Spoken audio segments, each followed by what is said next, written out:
Salam saudara pemirsa, sampai jumpa kembali dengan kami dalam program Berita Pengharapan.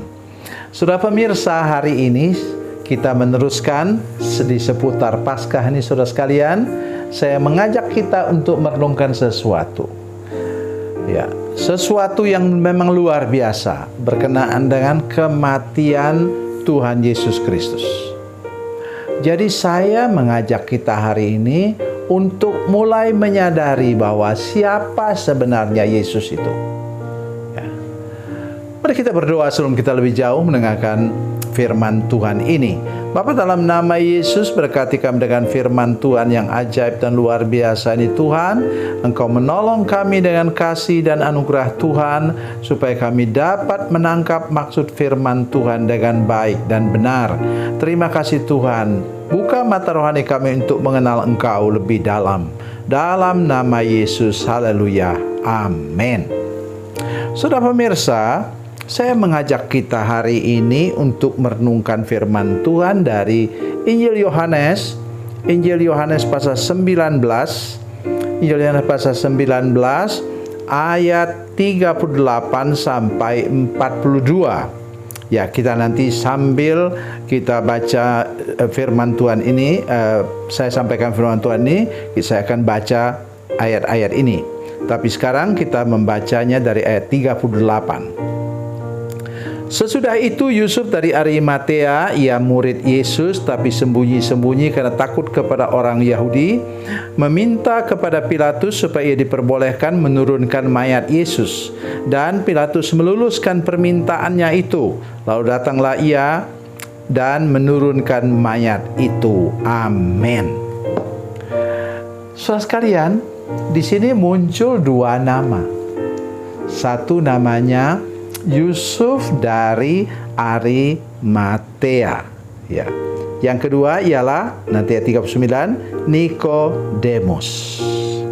Keduanya adalah orang yang berkedudukan tinggi, tetapi mereka percaya kepada Yesus dengan diam-diam. Baru muncul ketika Yesus mati di kayu salib.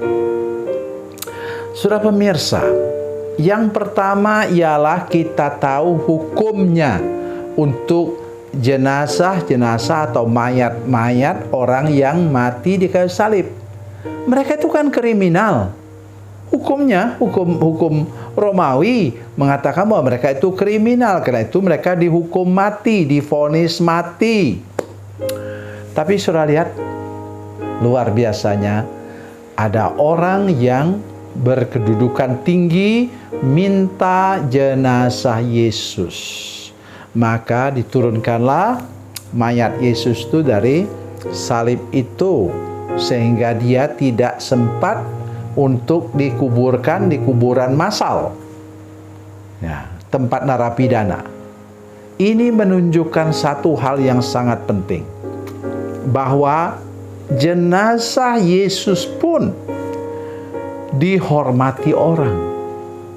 Dia mati, itu sebabnya saya menyebutnya dia mati sebagai raja, sebagai orang terhormat, saudara sekalian. Ya.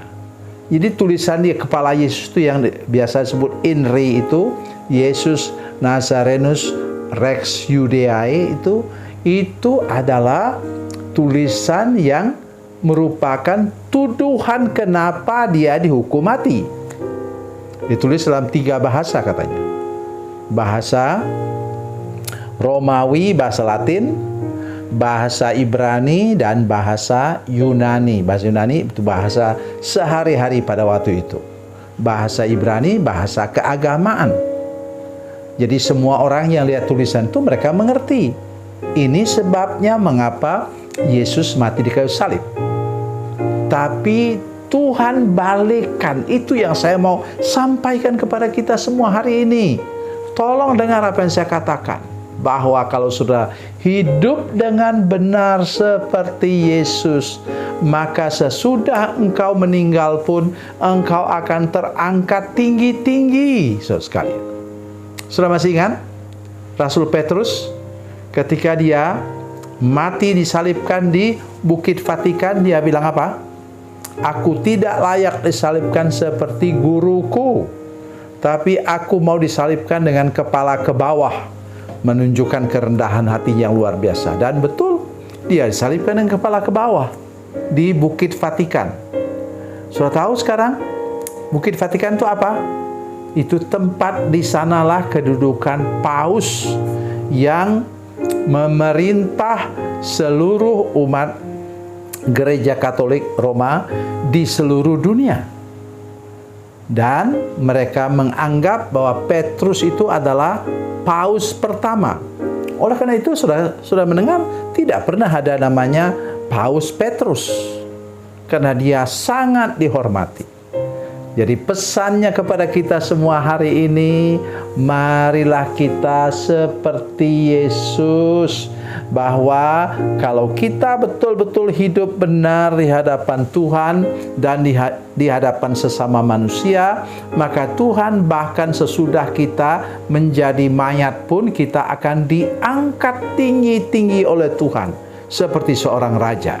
Coba perhatikan kemudian apa yang terjadi sesudah itu. Apa katanya?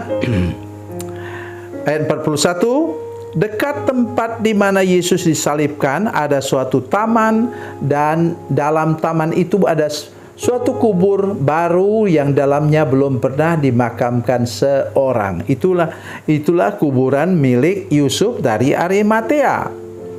Dan kemudian katakan dalam ayat sebelumnya, mereka mengambil mayat Yesus, mengapaninya dengan kain lenan, dan membubuhinya dengan rempah-rempah menurut adat orang Yahudi bila menguburkan mayat. Benar-benar Yesus itu dihormati sebagai raja.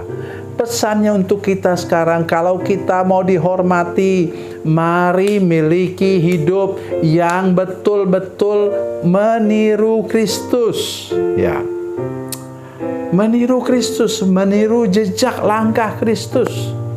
Nanti sebentar saudara silakan baca dari 1 Petrus pasal 2 ayat yang ke-21, bahwa kita harus mengikuti jejak langkah Yesus, supaya nanti hidup kita juga seperti itu.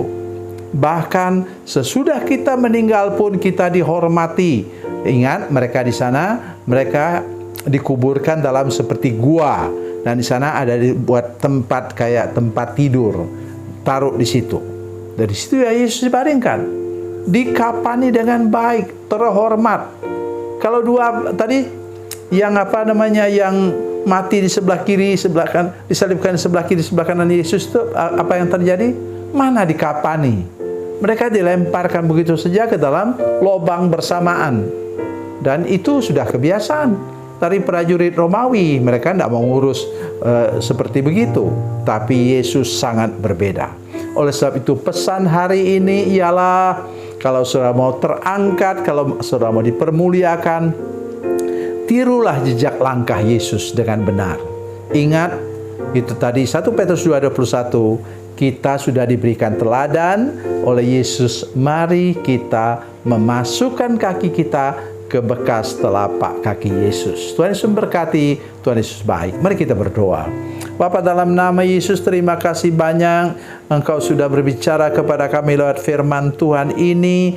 Tolong semua pemirsa kami Tuhan yang menyaksikan program ini dan seluruh jemaat, supaya mereka semua benar-benar mengikuti jejak langkah Tuhan, sehingga hidup mereka dipermuliakan di hadapan Tuhan dan sesama manusia. Terima kasih Tuhan. Dalam nama Yesus, haleluya. Amin.